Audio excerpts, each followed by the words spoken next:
누가복음 7장 24절에서 28절의 말씀을 보도록 하겠습니다.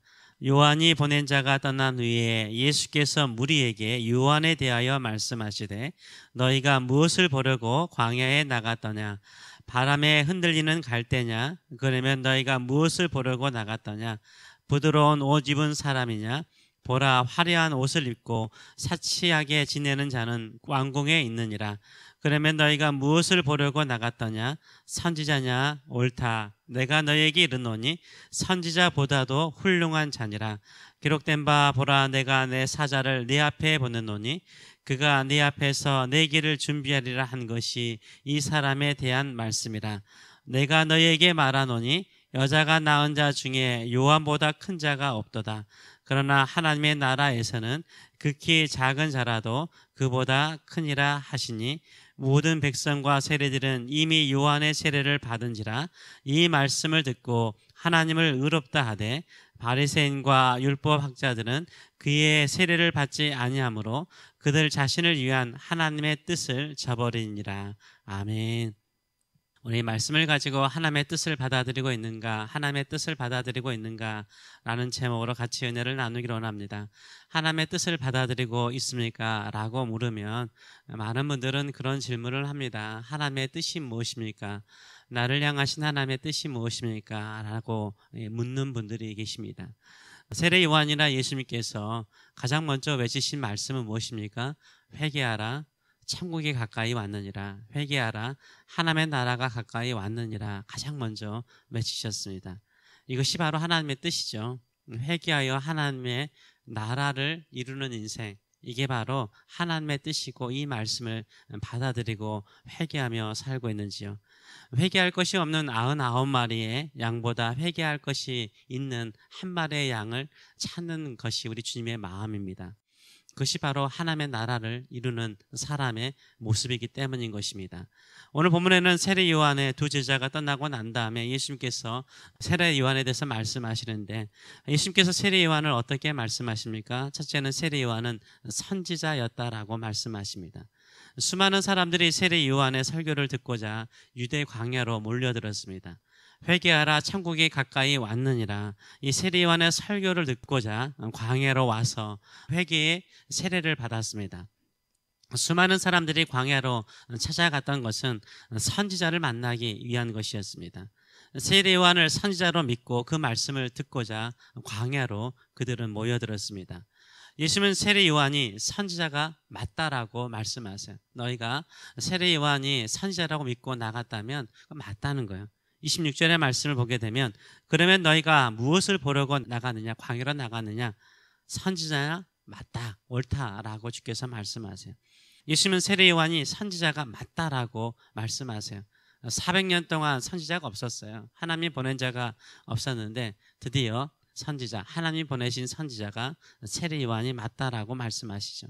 둘째, 예수님은 세례 요한을 선지자라만 보는 것이 아닙니다. 더 위대한 사람으로 보고 있어요. 구약의 선지자들보다 더 훌륭한 사람이라고 평가하십니다. 26절의 하반절을 보게 되면 내가 내게 이르노니, 강조하신 거죠. 내가 내게 너희에게 이르노니 선지자보다 훌륭한 자니라 라고 말하고 있어요. 구약의 수많은 선지자보다 더 훌륭한 선지자였다라고 말하고 있습니다. 왜 다른 선지자보다 더 훌륭한 선지자입니까? 메시아의 앞길을 준비하는 특별한 사명을 받고 왔기 때문이라고 말씀하세요.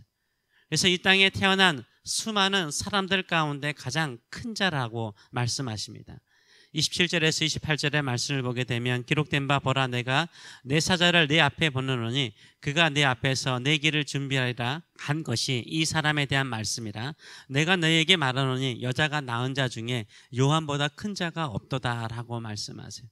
여인들이 낳은 사람들 가운데 요한만큼 큰 자가 없다라고 말해요. 그 이유가 무엇입니까? 내가 내 앞에 내 사자를 보낸다라는 말씀이 있는데 이 말씀은 말라기 3장 1절의 말씀입니다. 이 예언을 따라 하나님께서 보내신 사자라고 말씀하고 있습니다. 예수님은 세례 요한을 선지자로 인정하셨습니다. 예수님은 세례 요한을 구약의 선지자 가운데 가장 훌륭한 선지자였다라고 평가하십니다. 예수님은 세례 요한은 메시아의 앞길을 예비하러 온 특별한 선지자였다라고 평가하십니다. 그러면서 반전의 말씀을 하시죠. 28절 하반절의 말씀을 보게 되면 그러나 하나님의 나라에서는 극히 작은 자라도 그보다 큰 자니라 라고 말씀하세요. 하나님의 나라에서는 극히 작은 자라도 그보다 크니라 라고 말씀하시죠. 이것은 세례 요한을요 낮게 평가하시는 것이 아닙니다. 이 말씀은 하나님의 나라를 강조하신 거예요. 하나님의 나라를 강조하신 거예요. 하나님의 나라를 강조하기 위해서 이 표현을 쓰신 것입니다. 하나님의 나라에서는 세례 요한보다 큰 자들이 많다는 거예요. 그렇다면 하나님의 나라에서는 누가 큰 자일까요? 누가 크게 쓰임받는 사람일까요? 받아들이는 사람이에요. 받아들이는 사람이에요. 특별히 하나님의 뜻을 받아들이는 사람입니다. 하나님의 나라에서 큰 자는 바리새인도 율법학자들도 아니죠. 왜냐하면 이 당시에 보편적인 사람들은 바리새인들은 주로 평민들이 많았어요. 평민들 가운데 아주 경건한 자들, 정말 독실한 유대교의 독실한 자들이 바리새인들이 많았어요. 율법 교사들, 이 사두개인들이 많았거든요. 이들은 거의 혈연적으로 레위지파 사람들이었고 고위층에 있는 사람들이었어요. 이런 사람들은 일반 백성들에게 되게 종교적으로 신앙적으로 존경을 받는 사람들이었습니다. 근데 이들에게 하나님의 나라가 있는 게 아니라는 거예요. 아무리 경건한 모습을 가지고 있고 아무리 구약 성경을 달달 외우고 알고 있더라도 하나님의 뜻을 저버리는 사람은 하나님의 나라에 합당하지 않다라고 말씀하시는 거예요.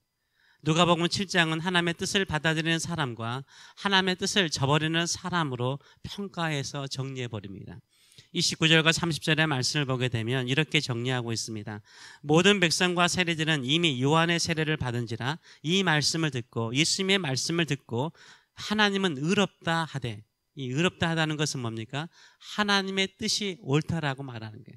하나님이 행하신 모든 뜻은 옳다라고 이야기를 하고요. 바리새인과 율법 교사들은 그의 세례를 받지 아니하므로 세례 요한의 세례를 받지 않았다는 거예요. 그들 자신을 위한 하나님의 뜻을 저버렸다고 말해요. 그들을 향한 하나님의 뜻을, 그들이 회개하고 주께로 돌아오는 하나님의 나라를 품는 사람으로 살는 하나님의 뜻을 그들 스스로가 저버렸다라고 말하고 있어요. 세례 요한을 선지자로 받아들인 사람은 누구였습니까? 일반 백성들이었고 특별히 죄인으로 정죄받았던 세리들이었습니다. 그러나 세례 요한을 선지자로 받아들이지 않는 사람, 하나님께서 보내셨음에도 불구하고 받아들이지 않는 사람 누구였습니까? 종교 지도자들이 바리새인과 율법 교사들이었습니다. 세례 요한의 설교를 읽고 세례 요한에게 물로 세례를 받은 사람은 누구입니까? 일반 백성들과 세리들이었습니다. 세례 요한의 회개의 세례를 거부하는 사람들은 누구였습니까? 바리새인들과 율법 교사들인 서기관들이었다라고 말하고 있어요.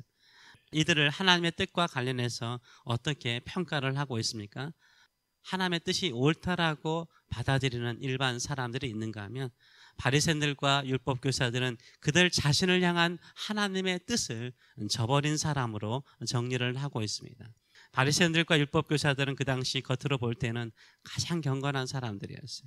그러나 그들을 향한 하나님의 뜻을 저버리죠. 하나님께서 보내신 선지자 세례 요한을 받아들이지 않죠. 나중에는 하나님의 아들 예수님을 죽이는 일에 앞장을 서죠. 그리고 예수님을 대적하는 무리가 되어버립니다. 그러나 일반 백성들, 항상 가난한 심령으로 하나님의 나라가 천국이 오기를 사모했던 사람들, 늘 주변 사람들에게 죄인으로 취급받으며 심령이 가난한 세리나 창녀나 가난한 사람들은요, 예수님의 앞길, 메시아의 앞길을 열으려고 왔던 세례 요한을 받아들였고 또 예수님도 받아들이는 모습을 보여주고 있어요. 누구에게 하나님의 나라가 임하고 하나님의 뜻이 이루어질까요? 받아들이는 사람이라는 거예요. 받아들이는 사람, 심령이 가난한 사람, 애통하는 사람, 이런 사람에게 하나님의 나라가 임하고 하나님이 보이는 것이죠. 그러나 바리새인들과 율법 교사들처럼 자신들이 스스로 의롭다라고 생각하는 사람, 자기의 의에 있는 사람은요, 땅의 것에 만족해요. 사람들의 인정. 그래서 예수님께서 마태복음에서 외식을 그렇게 강하게 공격하신 이유가 있습니다. 그들은요, 하나님의 뜻을 받아들이고 사는 것처럼 보이는데요, 그들은 사람의 눈을 의식하는 사람들이었어요. 진정으로 하나님의 뜻을 받아들이는 사람은 하늘로부터 오는 모든 것을 받아들이죠. 저는 이렇게 자연 만물의 소생하는 거 보면은 항상 그래요. 하늘로부터 내려오는 모든 비를 다 받아들이잖아요. 그런데 모든 물들은, 빗물은 어디로 모이죠? 낮은 곳으로 모이잖아요. 그와 마찬가지인 것입니다. 이 땅에 보이는 것에 사람의 눈에 의식하며 사는 인생이 아니라 하늘로부터 내려오는 모든 것들을 받아들이시는 저와 여러분 되시길 축원합니다. 나중에 예수님께서 포도원 비유를 통해서 얼마나 신랄하게 이들을 공격합니까?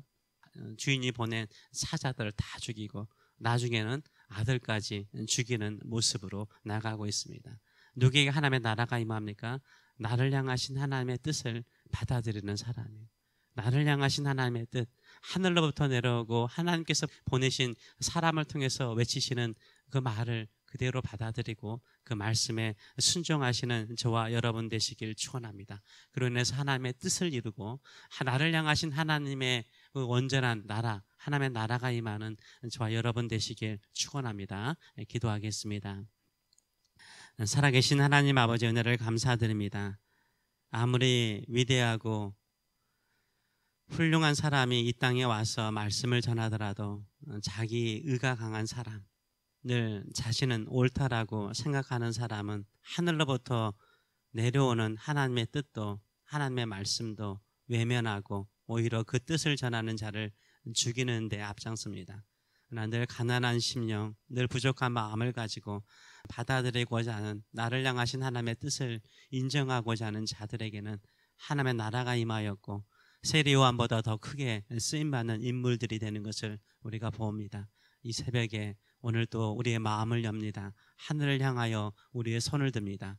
모든 것을 받아들이기를 원합니다. 하늘로부터 내려오는 것 어떠한 말씀일지라도 회개하라고, 너의 의를 버리라고, 네 열심으로 사는 것이 아니라 그리스도의 보혈에 의를 붙들고 살라라고 외칠 때마다 그 말씀 받아들이고 예수 그리스도의 보혈을 의지해서 은혜의 보좌 앞에 담대히 나갈 뿐만 아니라 이 땅에 살아갈 때도 나와 늘 함께 하신다는 하나님의 음성 듣고 그 말씀 붙들고 살아가는 저들의 삶들 될 수 있도록 축복하여 주시옵소서. 이 새벽에 우리의 길을 여셔서 육신의 귀가 아니라 영적인 길을 열어서 듣는 귀가 되게 하여 주시고 우리 눈을 여셔서 육신의 눈만 밝아지는 것이 아니라 진정으로 우리를 위해서 늘 동행하시는 주님을 보고 사는 저희들의 삶들 될 수 있도록 축복하여 주시옵소서. 감사드리며 예수님의 이름으로 기도합나이다. 아멘.